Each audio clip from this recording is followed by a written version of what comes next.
अथ धनत्रयोदशी निमित्ते लक्ष्मीपूजनम्। मंगलम। घीनो दीवो तथा अगरबत्ती प्रगटावी मंगलाचरण करिए।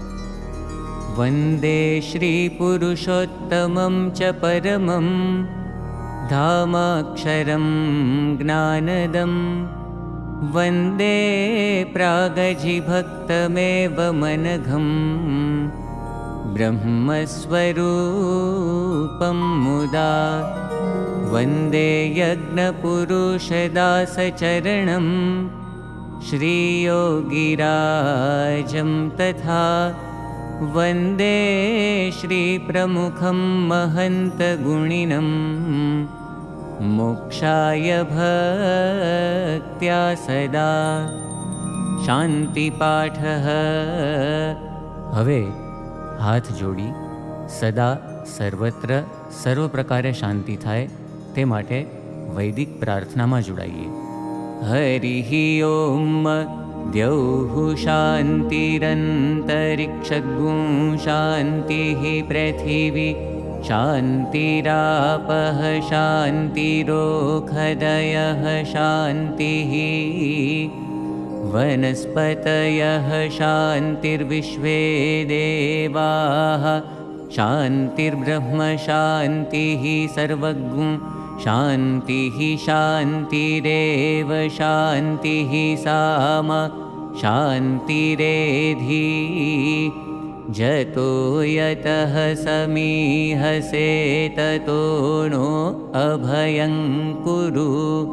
शन्नः कुरु प्रजाभ्यो भयन्नः पशुभ्यः। विश्वानि देव सवितर्दुरिता निपरासुव जद्भद्रन्तन्न आसुव। ॐ शान्तिः शान्तिः शान्तिः सुशान्तिर्भवतु सर्वारिष्टशान्तिर्भवतु। स्वस्ति वाचनम्। हवे अक्षर पुरुषोत्तम महाराज तेमज गुरु परंपरा ने चंदन के कंकुथी चांदलो करी चोखा चोड़ीए तेमज घरना सभ्यों पण परस्पर एक बीजाने चंदन के कंकुथी चांदलो करी चोखा चोड़शे। मनसि राजतां स्वस्ति स्वस्ति वचसि कर्मणि भूयात् स्वस्तिमयं सर्वं स्वामिनारायण प्रभो। हरिः ओम। स्वस्ति न इन्द्रो वृद्धश्रवाः स्वस्ति नः पूषा विश्ववेदाः स्वस्ति नस्तारक्ष्यो अरिष्टनेमिः स्वस्ति नो बृहस्पतिर्दधातु। भद्रं कर्णेभिः शृणुयाम देवा भद्रं पश्येमाक्षभिर्यजत्राः। स्थिरैरङ्गैस्तुष्टुवागुंसस्तनुभिर्व्यशेमहि देवहितं कंकणबंधनम्। हवे अक्षर पुरुषोत्तम महाराजनी प्रसादीभूत नाड़ाछड़ी घरना सभ्यो परस्पर एक बीजाना जमणा कांडे बांधशे। दुःखबंधमपाकर्तुं सुखबंधाप्तये पुनः धर्मबंधमयं सूत्रं मणिबंधे सुबध्यते। आज्ञया बध्यसे नूनं निष्ठया बध्यसे तथा भक्त्या त्वं बध्यसे नित्यम् अक्षरपुरुषोत्तमे। हरिः ओम। जदा बध्नन्दाक्षायणा हिरण्यगुंशतानीका यसुमनस्य मानाः तन्म आबध्नामि शतशारदाया युक्माञ्जरदष्टिर्जथा सम्मा। ॐ युवासुवासाः परिवीत आगात्स उश्रेयान् भवति जायमानः तन्धीरासः कवय उन्नयन्ति स्वाध्यो मनसा देवयन्तः अक्षरपुरुषोत्तमाभिवन्दनम्। जमणा हाथमां पुष्प तथा चोखा राखो। सर्वान्तर्यामिणं वन्दे सर्वकारणकारणं स्वामिनारायणं दिव्यम् अक्षरपुरुषोत्तमं सर्वावतारिणं वन्दे दयालुं शान्तिदायकं वन्दे मोक्षकरं नित्यम् अक्षरपुरुषोत्तमं भक्तिलभ्यमहं वन्दे वन्देऽहं भक्तवत्सलं प्रत्यक्षं मिलितं साक्षात् अक्षरपुरुषोत्तमं ब्रह्माक्षरं गुरुं वन्दे सहजानन्दधारिणम् अक्षतैर्विविधैः पुष्पैर्वन्देऽहं भक्तिभावतः। ॐ श्री परब्रह्मपुरुषोत्तमाय भगवते श्री स्वामिनारायणाय नमो नमः। ॐ श्री अक्षरपुरुषोत्तममहाराजाय नमो नमः। ॐ श्री गुणातीतानन्दस्वामी महाराजाय नमो नमः। ॐ श्री भगतजी महाराजाय नमो नमः। ॐ श्री शास्त्रीजी महाराजाय नमो नमः। ॐ श्री योगीजी महाराजाय नमो नमः। ॐ श्री प्रमुखस्वामी महाराजाय नमो नमः। ॐ श्री महन्तस्वामी महाराजाय नमो नमः। ॐ श्री सकलाक्षरमुक्तेभ्यो नमो नमः। अक्षरपुरुषोत्तमाभिवन्दनार्थं सकलाक्षरमुक्ताभिवन्दनार्थं च गन्धाक्षतपुष्पाणि समर्पयामि नमस्करोमि। पुष्प तथा चोखा अक्षर पुरुषोत्तम महाराज पर पधराओ। प्रधान संकल्पः। हवे आ लक्ष्मी पूजननो मुख्य संकल्प शरू थाय छे तो सर्वे हरिभक्तो जमणा हाथमां जळ भरेली चमची धारण करे। नमः परमात्मने श्री स्वामिनारायण परब्रह्म पुरुषोत्तमाय तत्सत्। अद्य ब्रह्मणो द्वितीये परार्धे श्री श्वेतवाराहकल्पे सप्तमे वैवस्वतमन्वन्तरे अष्टाविंशतितमे कलियुगे कलिप्रथमचरणे भूर्लोके अमुकदेशे पुण्यभूमौ मासोत्तमे मासे आश्विनमासे कृष्णे पक्षे शुभपुण्यतिथौ धनत्रयोदश्यां तिथौ सर्वेषु ग्रहेषु यथायथं राशिस्थानस्थितेषु सत्सु भक्तानां नामानि दीयन्ते। संगं सपरिवारं तत्तन्नगरवास्तव्यानां सर्वे हरिभक्तो पोतपोतानुं नाम मनमा बोले। तत्तन्नाम्नां भक्तानाम् अत्रोपस्थितानामनुपस्थितानां च सर्वेषां सत्संगिनां साधूनां पार्षदानां साधकानां समस्तगुणातीतमण्डलभक्तानां। हवे जे रीते बोलाववामां आवे ते रीते આપણે ઉચ્ચારણ કરીએ। मम तथा च आत्मनः वेदोक्त पुण्यफल प्राप्ति अर्थं कायिक वाचिक मानसिक कर्मदोष परिहार अर्थं आध्यात्मिक आधिभौतिक आधिदैविक त्रिविध ताप उपशमन अर्थं लोके सभायां राजद्वारे धर्मक्षेत्रे कृषिक्षेत्रे व्यापारक्षेत्रे उद्योगक्षेत्रे अभ्यासक्षेत्रे स्वे स्वे कर्मणि यशो विजय लाभ धन धान्य आदि प्राप्ति अर्थं शरीरे गृहे च दोष रोग क्लेश भय उच्चाट व्याधि आदि विनाश अर्थं गृहे देवालये च अप्राप्त लक्ष्मी प्राप्ति अर्थं प्राप्त लक्ष्मी चिरकाल संरक्षण अर्थं धर्म अर्थ काम मोक्ष फल प्राप्ति अर्थं अक्षरपुरुषोत्तम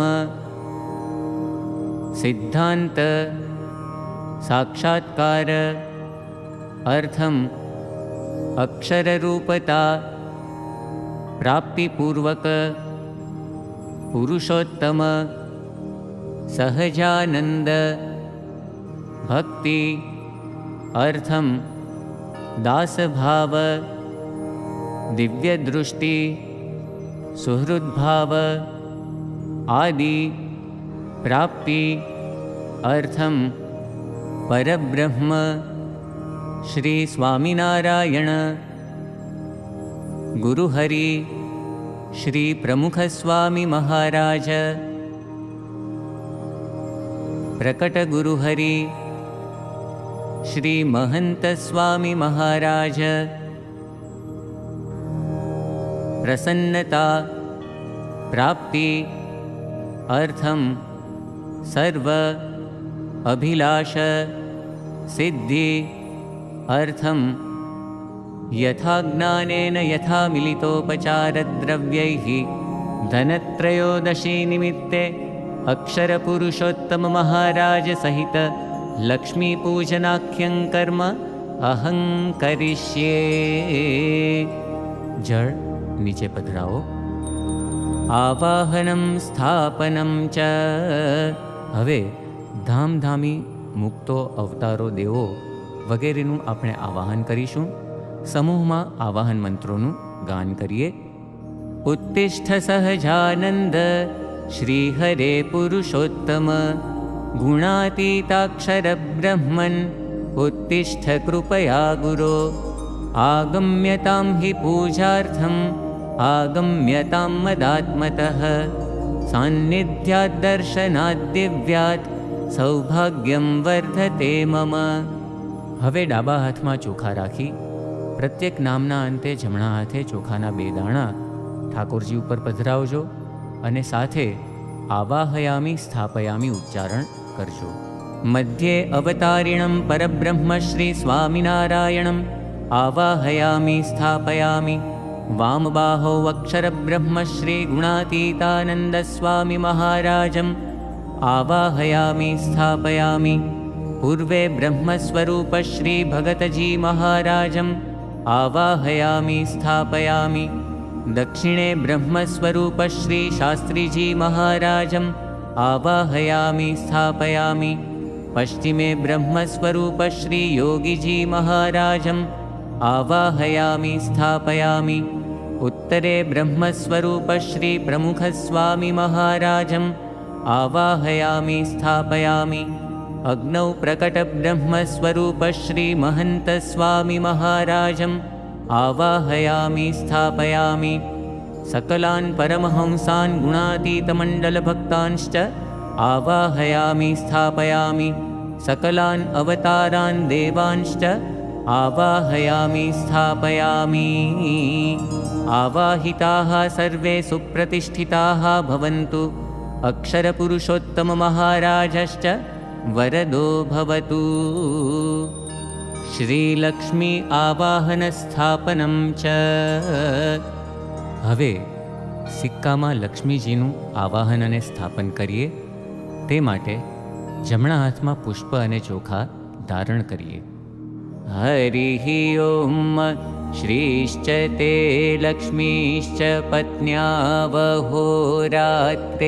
पार्श्वे नक्षत्रा निरूपमश्विनौ व्यात्तम् इष्णन्निखाणामुम् इखा न सर्वलोकं इखाणा।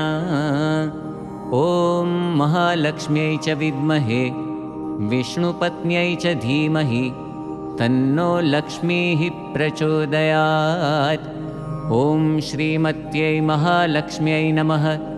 श्रीमहालक्ष्मीम् आवाहयामि स्थापयामि। सर्वोपचारार्थे गन्धाक्षतपुष्पाणि समर्पयामि नमस्करोमि। पुष्पने चोखा लक्ष्मीजी ऊपर पधरावी दो। चंदनम। अक्षर पुरुषोत्तम महाराज सर्वमुक्तो तथा लक्ष्मीजी ने चंदनना चांदला करो।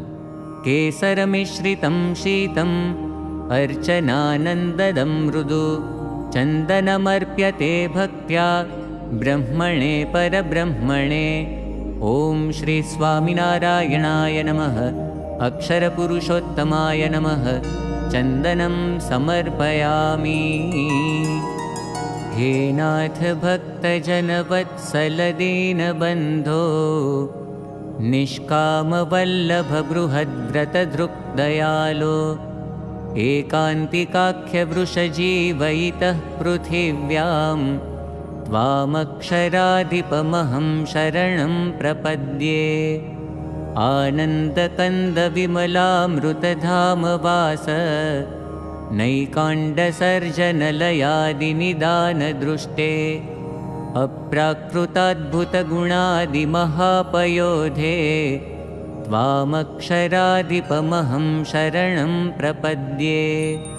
अक्षताः।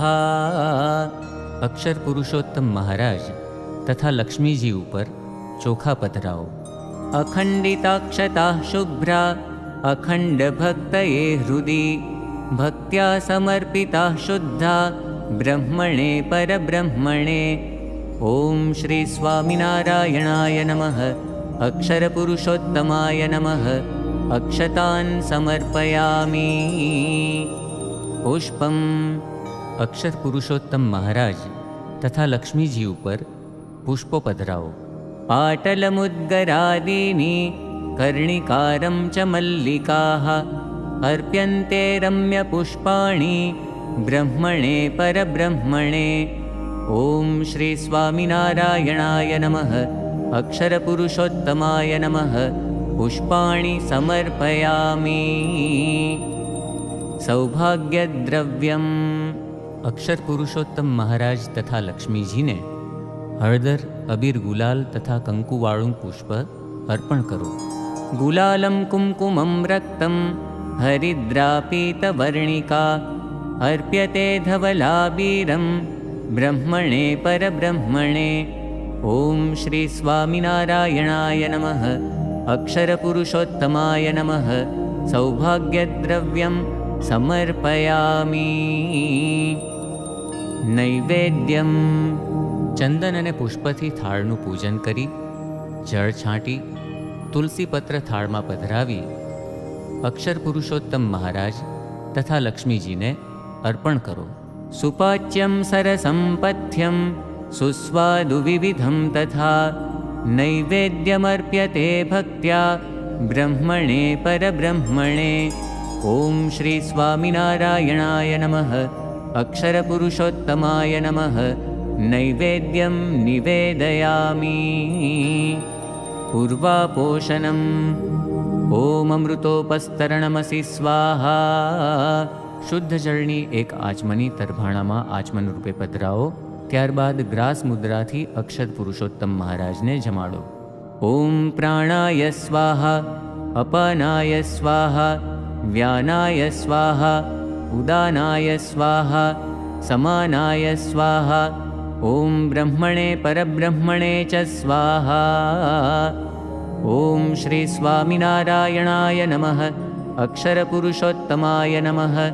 नैवेद्यार्थे पूर्वापोषणं समर्पयामि। मध्ये पानीयं समर्पयामि। शुद्ध जळनी एक आचमनी ठाकुरजी ने धरावी तरभाणामां पधरावो। उत्तरापोषणम्। ग्रास मुद्राथी पुनः अक्षर पुरुषोत्तम महाराज ने जमाडो। ॐ प्राणाय स्वाहा अपानाय स्वाहा व्यानाय स्वाहा उदानाय स्वाहा समानाय स्वाहा ॐ ब्रह्मणे परब्रह्मणे च स्वाहा ॐ अमृतापिधानमसि स्वाहा ॐ श्री स्वामिनारायणाय नमः अक्षरपुरुषोत्तमाय नमः नैवेद्यार्थे उत्तरापोषणं समर्पयामि। शुद्ध जळनी 3 आचमनी तर्भणामां पधरावो। हस्तप्रक्षालनं समर्पयामि, मुखप्रक्षालनं समर्पयामि, आचमनीयं समर्पयामि, करोद्वर्तनार्थे चन्दनं समर्पयामि, मुखवासार्थे ताम्बूलम्। अक्षर पुरुषोत्तम महाराज तथा लक्ष्मी जी ने मुखवास अर्पण करो। खदिरैलादि संयुक्तं नागवल्लीदलावृतं ताम्बूलमर्प्यते भक्त्या ब्रह्मणे परब्रह्मणे। ॐ श्री स्वामिनारायणाय नमः अक्षरपुरुषोत्तमाय नमः ताम्बूलं समर्पयामि। जपाभिषेकः सहजानन्दनामावलिपाठः। हवे सहजानंद नामावली पाठनो संकल्प करवा जमणा हाथमां जळ भरेली चमची धारण करो। वंदेहं सहजानंदं सर्वानंदप्रदं हरिं कृपाधृतावतारं तं स्वामिनारायणं हृदा। अष्टाधिकं शतं नाम्नां तस्य सर्वावतारिणः वक्ष्यामि सर्वसिद्ध्यर्थम् अक्षराधिपतेः शुभम्। अस्य अष्टाधिकशतसहजानन्दनामावलिस्तोत्रमन्त्रस्य प्रकटाक्षरब्रह्मगुणातीतो गुरुः ऋषिः अनुष्टुप्छन्दः स्वामिनारायणो देवता अक्षरपुरुषोत्तम इति बीजं ब्रह्मद्वारकप्राकट्य इति शक्तिः प्रस्थापितस्वसिद्धान्त इति कीलकम्। अस्य चतुर्वर्गसिद्ध्यर्थे तथा च सर्वविधशुभसङ्कल्पसिद्ध्यर्थे जपे विनियोगः। जळ खाली वाटकीमां पधरावो। ध्यानं सदा चित्ताकर्षं वदनकमलं शान्तिसदनं दयाराशिः साक्षात् भरितकरुणं नेत्रयुगलं प्रसन्नं रम्यं च रसितहसनं दुःखहरणम् अहो ध्येयं दिव्यं सुखदसहजानन्दसकलम्। हवे सहजानंद श्रीहरिना कल्याणकारी 108 नामनो जपाभिषेक शरू थाय छे। तो दरेक नामने अंते सौ नमःनो उद्घोष करी चोखाना 2-2 दाणा अक्षर पुरुषोत्तम महाराज पर पधरावे। ओम श्री स्वामिनारायणाय नमः। ओम श्री साक्षादक्षर पुरुषोत्तमाय नमः। ओम श्री परमात्मने नमः। ओम श्री परब्रह्मणे नमः। ओम श्री भगवते नमः। ओम श्री पुरुषोत्तमाय नमः। ओम श्री अक्षरधाम वासाय नमः। ओम श्री दिव्यसुंदर विग्रहाय नमः। ओम श्री साकाराय नमः। ओम श्री द्विभुजाय नमः। ओम श्री अनादये नमः। ओम श्री साकाराक्षरसेविताय नमः। ओम श्री दिव्यासनोपविष्टाय नमः। ओम श्री अनंतमुक्तपूजिताय नमः।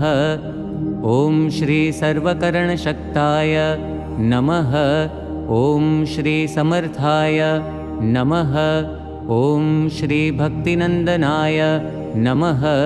ॐ श्री दिव्यजन्मने नमः। ॐ श्री महाराजाय नमः। ॐ श्री दिव्यकर्मणे नमः। ॐ श्री महामतये नमः। ॐ श्री नारायणाय नमः। ॐ श्री घनश्यामाय नमः। ॐ श्री नीलकण्ठाय नमः। ॐ श्री तपःप्रियाय नमः। ॐ श्री अनासक्ताय नमः। ॐ श्री तपस्विने नमः। ॐ श्री अलिप्ताय नमः। ॐ श्री भक्तवत्सलाय नमः। ॐ श्री नैकमोक्षार्थयात्राय नमः। ॐ श्री सर्वात्मने नमः। ॐ श्री दिव्यताप्रदाय नमः। ॐ श्री स्वेच्छाधृतावताराय नमः। ॐ श्री सर्वावतारकारणाय नमः। ॐ श्री ईश्वरेशाय नमः। ॐ श्री स्वयं सिद्धाय नमः। ॐ श्री भक्तसङ्कल्पपूरकाय नमः। ॐ श्री सन्तीर्णसरयूवारये नमः। ॐ श्री हिमगिरिवनप्रियाय नमः। ॐ श्री पुलहाश्रमवासिने नमः। ॐ श्री पवित्रीकृतमानसाय नमः। ॐ श्री साक्षराय नमः। ॐ श्री सहजानन्दाय नमः। ॐ श्री सर्वानन्दप्रदाय नमः। ॐ श्री प्रभवे नमः। ॐ श्री प्रणीतदिव्यसत्सङ्गाय नमः। ॐ श्री हरिकृष्णाय नमः। ॐ श्री सुखाश्रयाय नमः। ॐ श्री सर्वज्ञाय नमः। ॐ श्री सर्वकर्त्रे नमः। ॐ श्री सर्वभर्त्रे नमः। ॐ श्री नियामकाय नमः। ॐ श्री सदा सर्वसमुत्कृष्टाय नमः। ॐ श्री शाश्वतशान्तिदायकाय नमः। ॐ श्री धर्मसुताय नमः। ॐ श्री सदाचारिणे नमः। ॐ श्री सदाचारप्रवर्तकाय नमः। ॐ श्री सधर्मभक्तिसङ्गोप्त्रे नमः। ॐ श्री दुराचारविदारकाय नमः। ॐ श्री दयालवे नमः। ॐ श्री कोमलात्मने नमः। ॐ श्री परदुःखासहाय नमः। ॐ श्री मृदवे नमः। ॐ श्री सन्त्यक्तसर्वथा हिंसाय नमः। ॐ श्री हिंसावर्जितयागकृते नमः। ॐ श्री सकलवेदवेद्याय नमः। ॐ श्री वेदसत्यार्थबोधकाय नमः। ॐ श्री वेदज्ञाय नमः। ॐ श्री वेदसाराय नमः। ॐ श्री वैदिकधर्मरक्षकाय नमः। ॐ श्री दिव्यचेष्टाचरित्राय नमः। ॐ श्री सर्वकारणकारणाय नमः। ॐ श्री अन्तर्यामिणे नमः। ॐ श्री सदा दिव्याय नमः। ॐ श्री ब्रह्माधीशाय नमः। ॐ श्री परात्पराय नमः। ॐ श्री दर्शिताक्षरभेदाय नमः। ॐ श्री जीवेशभेददर्शकाय नमः। ॐ श्री मायानियामकाय नमः। ॐ श्री पञ्चतत्त्वप्रकाशकाय नमः। ॐ श्री सर्वकल्याणकारिणे नमः। ॐ श्री सर्वकर्मफलप्रदाय नमः। ॐ श्री सकलचेतनोपास्याय नमः।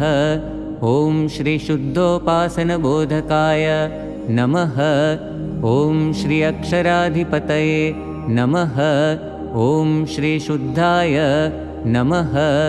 ॐ श्री शुद्धभक्तिप्रवर्तकाय